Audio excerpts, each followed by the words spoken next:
এটা breaking news দিব ওলাইছো ধিংকাণ্ডৰ মূল অভিযুক্তৰ মৃত্যু হৈছে আৰক্ষী জিম্মাৰ পৰা পলাবলৈ চেষ্টা কৰোতে পুখুৰীত জাপ দিছিল তফাজুল আলীয়ে তফাজুল আলীৰ মৃতদেহ উদ্ধাৰ কৰিছে আৰক্ষীয়ে ধিংকাণ্ডৰ মূল অভিযুক্ত আছিল তফাজুল আৰু আৰক্ষী জিম্মাৰ পৰা পলাবলৈ চেষ্টা কৰোতে তফাজুলৰ মৃত্যু আমি লৈ আহিছো ডাঙৰ খবৰ ধিংকাণ্ডক লৈ যেহেতু ৰাজ্যত চাঞ্চল্য মাৰ যোৱা নাই আৰু ধিংকাণ্ডৰ প্ৰায় ৪৮ ঘণ্টা পিছত ধিংকাণ্ডৰ মূল অভিযুক্তৰ মৃত্যু ধিংকাণ্ডৰ মূল অভিযুক্ত তফাজুল আলীৰ মৃত্যু আৰক্ষী জিম্মাৰ পৰা পলাবলৈ চেষ্টা কৰোতে মৃত্যু আৰু ৪৮ ঘণ্টা নৌহতে ঘটনা সংঘটিত হৈছে সৰজমিন তদন্তৰ বাবে আৰক্ষীয়ে লৈ গৈছিল ঘটনাস্থলীলৈ আৰু তেনেতে পলাবলৈ চেষ্টা কৰিছিল তফাজুল আলী পুৱতি নিশা ৪ বজাত ঘটনা সংঘটিত হৈছে এটা ডাঙৰ খবৰে মুহূৰ্তত ৰাজ্য জুকাৰি যোৱা আজি ঢিঙৰ ধৰ্ষণৰ ঘটনা সংঘটিত হৈছে তাৰ মূল অভিযুক্তৰ মৃত্যু ২ ঘণ্টা ধৰি আৰক্ষীৰ অভিযানৰ পাছতে উদ্ধাৰ তফাজুলৰ মৃতদেহ আৰু ইতিমধ্যে আৰক্ষীয়ে তফাজুলৰ মৃতদেহ উদ্ধাৰ কৰিছে ধিংকাণ্ডৰ অভিযুক্ত তফাজুল ইছলামৰ ইতিমধ্যে মৃত্যু হৈছে এই মুহূৰ্তত ডাঙৰ খবৰ আৰক্ষী জিম্মাৰ পৰা পলাবলৈ চেষ্টা কৰি পুখুৰীত জাপ দিছিল আৰু পুখুৰীত জাপ দিয়াৰ পাছতে ২ ঘণ্টা ধৰি আৰক্ষীয়ে চলাইছিল অভিযান আৰু এই অভিযানত মৃতদেহ উদ্ধাৰ কৰা হৈছে জানিব পৰা মতে সৰজমিন তদন্তৰ বাবে আৰক্ষীয়ে লৈ গৈছিল ঘটনাস্থলীলৈ আৰু পুৱতি নিশা ৪ বজাত এই ঘটনা সংঘটিত হৈছে তফাজুল ইছলামৰ ইতিমধ্যে মৃত্যু হৈছে পুৱতি নিশা ৪ বজাত মৃত্যু হৈছে তফাজুলৰ ২ ঘণ্টা ধৰি আৰক্ষীৰ অভিযানৰ পাছতে আৰক্ষীয়ে জনাইছে তফাজুলৰ মৃত্যু হৈছে বুলি সৰজমিন তদন্তৰ বাবে পুৱতি নিশা আৰক্ষীয়ে লৈ গৈছিল ঘটনাস্থলীলৈ যি স্থানত এই বৰ্বৰ জঘন্য সভ্য সমাজক লজ্জানত কৰা ধৰ্ষণৰ ঘটনা সংঘটিত হৈছিল সেই স্থানতে আৰক্ষীয়ে লৈ গৈছিল আৰু সেই স্থানৰ পৰা আৰক্ষী জিম্মাৰ পৰা পলাবলৈ চেষ্টা কৰিছিল পুখুৰীত জাপ দিছিল আৰক্ষীৰ বেষ্টনে আৰক্ষীৰ বেহুফালি পুখুৰীত জাপ দিছিল তফাজুলে আৰু তফাজুলৰ ইতিমধ্যে মৃত্যু হৈছে নিশা ঘটনা সংঘটিত হোৱা স্থানত ঘটনাৰ বিৱৰণী ল'বলৈ আৰক্ষীয়ে নিউতেই পুখুৰীৰে আৰক্ষীৰ বেষ্টনী ফালি পলাবলৈ লওঁতেই আৰক্ষীয়ে গুলি চলাবলগীয়া হয় বুলি জানিব পৰা গৈছে আৰু ইয়াৰ পাছতেই মৃত্যু হৈছে তফাজুলৰ এটা ডাঙৰ খবৰে মুহূৰ্তত মূল অভিযুক্ত তফাজুলৰ মৃত্যু ধিংকাণ্ডৰ ৪৮ ঘণ্টা নৌহতে ঘটনা সংঘটিত হৈছে আৰক্ষী জিম্মাৰ পৰা পলাবলৈ চেষ্টা কৰি পুখুৰীত জাপ দিছিল আৰু তাৰ পাছত ২ ঘণ্টা পাছত আৰক্ষীয়ে মৃতদেহ উদ্ধাৰ কৰিছে আৰু শেহতীয়া খবৰ অনুসৰি পুখুৰীত জাপ দিয়াৰ পাছত আৰক্ষীয়ে চলাইছিল গুলি আৰু আৰক্ষীয়ে গুলি চলাবলৈ বাধ্য হৈছিল তাৰ পাছতে মৃত্যু হৈছে পুখুৰীৰ পৰা মৃতদেহ উদ্ধাৰ কৰা হৈছে খন্তে সময় পূৰ্বে পুখুৰীৰ পৰা মৃতদেহ উদ্ধাৰ কৰা হৈছে ধিংকাণ্ড যিহেতু ধিংকাণ্ডক লৈ ৰাজ্যৰ উজনিৰ পৰা নামনিলৈ প্ৰতিবাদ হৈছিল শিৱসাগৰত দল সংগঠন ওলাই আহিছিল ধিঙত তীব্ৰ প্ৰতিবাদ হৈছিল দল সংগঠন ওলাই আহিছিল আমচুৰ লগতে হিন্দু সমাজ মুছলমান সমাজ ৰাইজ সকলো ওলাই আহি একেলগে প্ৰতিবাদ কৰিছিল ধিংকাণ্ডৰ গৰিহণা দিছিল দোষীক উচিত শাস্তি দিব লাগে বুলি মুখ্যমন্ত্ৰী হিমন্ত বিশ্ব শৰ্মাক ৰাইজে আহ্বান জনাইছিল আৰু পুৱতি নিশাৰ ভাগতে এই ঘটনা সংঘটিত হৈছে আৰক্ষীৰ বেহুফালে পলাবলৈ চেষ্টা কৰোতে মৃত্যু হৈছে মূল অভিযুক্তৰ পুৱতি নিশা ৪ বজাত এই ঘটনা সংঘটিত হৈছে আৰু খন্তে সময় পূৰ্বে ঘটনা সংঘটিত হৈছে খন্তে সময় পূৰ্বে মৃতদেহ উদ্ধাৰ কৰা হৈছে ডাঙৰ খবৰে মুহূৰ্তত বিগ ব্ৰেকিং নিউজ ৰাজ্য জুকাৰি যোৱা ধিংকাণ্ডৰ পাছতে আন কেইবাটাও ঘটনা সংঘটিত হৈছিল ধৰ্ষণৰ ঘটনা সংঘটিত হৈছিল তাৰ পাছতে মুখ্যমন্ত্ৰী হিমন্ত বিশ্ব শৰ্মাই জনাইছিল কোনো অপৰাধী হাৰি যাব নোৱাৰে আৰু সৰজমিন তদন্তৰ বাবে আৰক্ষীয়ে লৈ গৈছিল ঘটনাস্থলীলৈ তেনেতে ভয়ংকৰ ঘটনা সংঘটিত হৈছে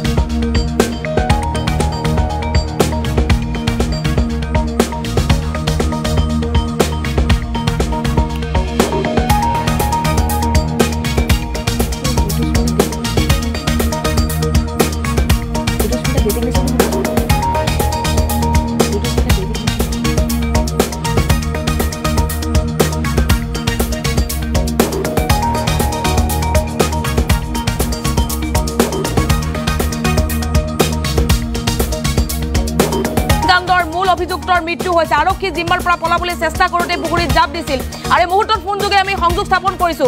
এনবি নিউজ তথা অসম লাইভ 24ৰ চিফ মেনেজিং এডিটৰ ঋতুস্মিন শৰ্মাৰ সৈতে হয় ঋতুস্মিন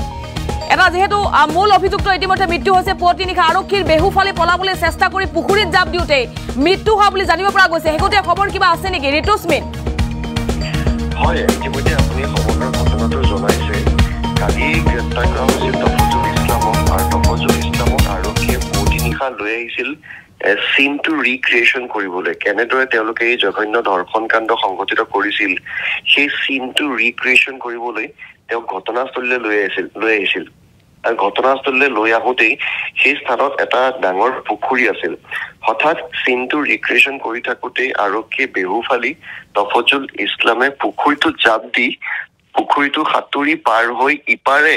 পলাবলৈ চেষ্টা কৰিছিল আৰক্ষী পুখুৰীটো এপাৰে আছিল তফজুলে পুখুৰীটো সাঁতুৰি পাৰ হৈ সিফালৈ গৈ তাৰ পৰা পলাবলৈ চেষ্টা কৰিছিল আৰু সেই তথ্য আৰক্ষীয়ে দিছে এই পুখুৰীটো জাপ দিয়াৰ পিছৰে পৰাই তফজুলক সন্ধান পোৱা নাছিল আৰক্ষীয়ে তফজুলক সেই পুখুৰীটোত 2 ঘণ্টা সময় আৰক্ষীয়ে বিচাৰি থাকিলে আৰু 2 ঘণ্টাৰ অন্তত তফজুলৰ মৃতদেহ উদ্ধাৰ হৈছে তফজুলৰ মৃতদেহ উদ্ধাৰ কৰি আৰক্ষীয়ে এতিয়া মৰণোত্তৰ পৰীক্ষাৰ বাবে প্ৰেৰণ কৰিছে কিছু সময় পিছতে তফজুলৰ মৰণোত্তৰ পৰীক্ষা কাৰ্য সম্পন্ন হৈ যাব তফজুল ইছলাম এই ৰাজ্য কঁপাই যোৱা ধিং ধৰ্ষণ কাণ্ডৰ অন্যতম মূল অভিযুক্ত আছিল 3 জন আছিলে এখন মটৰচাইকেলত 3 জন যুৱক আহি অকলশৰে আহি থকা এগৰাকী কিশোৰীক তেওঁলোকে দলবদ্ধ ধৰ্ষণ কৰি মুমূৰ্ষ অৱস্থাত হাবিত পেলাই দিছিলে আৰু তাৰ মূল অভিযুক্ত এজনক গ্ৰেপ্তাৰ কৰা হৈছিল বাকী 2 জনক এতিয়াও সন্ধান চলি আছে এই মূল অভিযুক্ত তফজুল ইছলামৰ এতিয়া মৃত্যু হৈছে আৰক্ষীয়ে সেই কথা কনফাৰ্ম কৰিছে পুৱতি নিশা চিন ৰিক্ৰিয়েশ্যন কৰিবলৈ সৰজমিন তদন্তৰ বাবে তফজুলক যি ঠাইত তেওঁলোকে দলবদ্ধ ধৰ্ষণ কাৰ্য সংঘটিত কৰিছিল সেই ঠাইলৈ লৈ আহিছিল আৰু সেই ঠাইলৈ লৈ আহোঁতেই পুখুৰীত জাপ দি পুখুৰীটো সাঁতুৰি পাৰ হৈ ইপাৰৰ পৰা পলাবলৈ চেষ্টা কৰিছিল কিন্তু পুখুৰীটো জাপ দিয়াৰ পিছৰে পৰা তফজুলৰ সন্ধান পোৱা নাছিল আৰক্ষীয়ে 2 ঘণ্টা সময় পুখুৰীটোত আৰক্ষীয়ে বিচাৰি থাকিলে আৰু এই মুহূৰ্তত তফজুলৰ মৃতদেহ উদ্ধাৰ হৈছে বুলি আনুষ্ঠানিকভাৱে নগাঁও আৰক্ষীয়ে অৱগত কৰিছে হয় দুষ্মন আপোনাক ধন্যবাদ জ্ঞাপন কৰিছো সবিশেষ তথ্য জনোৱাৰ বাবে জানিব পৰা মতে ইতিমধ্যে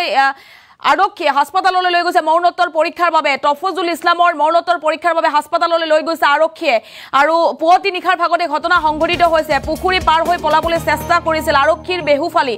পুখুৰী পাৰ হৈ পলাবলৈ চেষ্টা কৰিছিল পুৱতি নিশা সৰজমিন তদন্তৰ বাবে বা এই ক্ৰাইম সিন ৰিক্ৰিয়েশ্যনৰ বাবে আৰক্ষীয়ে পুৱতি নিশা ঘটনাস্থলীলৈ লৈ গৈছিল যি স্থানত এই বৰ্বৰ জঘন্য দলবদ্ধ ধৰ্ষণৰ ঘটনা সংঘটিত হৈছিল সেই স্থানত অধিক তদন্তৰ বাবে আৰক্ষীয়ে লৈ গৈছিল তফজুল ইছলামক আৰু সেই সুযোগ বুজিয়েই তফজুল ইছলামে আৰক্ষীৰ বেহুফালি পলাবলৈ চেষ্টা কৰিছিল আৰু তেনেতেই পুখুৰীত জাপ দিছিল পুখুৰীত জাপ দি পুখুৰী পাৰ হৈ পলাবলৈ চেষ্টা কৰিছিল আৰু পুখুৰীৰ পৰা ইতিমধ্যে মৃতদেহ উদ্ধাৰ কৰা হৈছে মৰণোত্তৰ পৰীক্ষাৰ বাবে আৰক্ষীয়ে প্ৰেৰণ কৰিছে তফজুলৰ মৃতদেহ এটা ডাঙৰ খবৰ এই মুহূৰ্তত ধিং কাণ্ড ৰাজ্য জোকাৰি যোৱা ধিং কাণ্ডৰ 48 ঘণ্টা নহওঁতে এই মূল অভিযুক্তৰ মৃত্যু হৈছে আৰক্ষীৰ জালত পৰিছিল তফজুল আৰু এই সমগ্ৰ কাণ্ডৰ মাষ্টাৰমাইণ্ড আছিল তফজুলক আৰক্ষীয়ে গ্ৰেপ্তাৰ কৰিবলৈ সক্ষম হৈছিল নগাঁও আৰক্ষীয়ে আৰু আৰক্ষীৰ জিম্মাৰ পৰা পলাবলৈ চেষ্টা কৰোঁতেই এই ঘটনা সংঘটিত হৈছে তফজুলৰ ইতিমধ্যে মৃত্যু হৈছে বুলি জানিব পৰা গৈছে 2 ঘণ্টা ধৰি তফজুলক বিচাৰি আৰক্ষীয়ে চলাইছিল অভিযান আৰু তাৰ পাছতে তফজুলৰ মৃতদেহ উদ্ধাৰ কৰা হৈছে ডাঙৰ খবৰ আৰু 2 অভিযুক্তক বৰ্তমানো আৰক্ষীয়ে ধৰিব পৰা নাই আৰক্ষীৰ জিম্মাৰ পৰা পলাবলৈ চেষ্টা কৰি পুখুৰীত জাপ দিওঁতেই মৃত্যু হৈছে তফজুল ইছলামৰ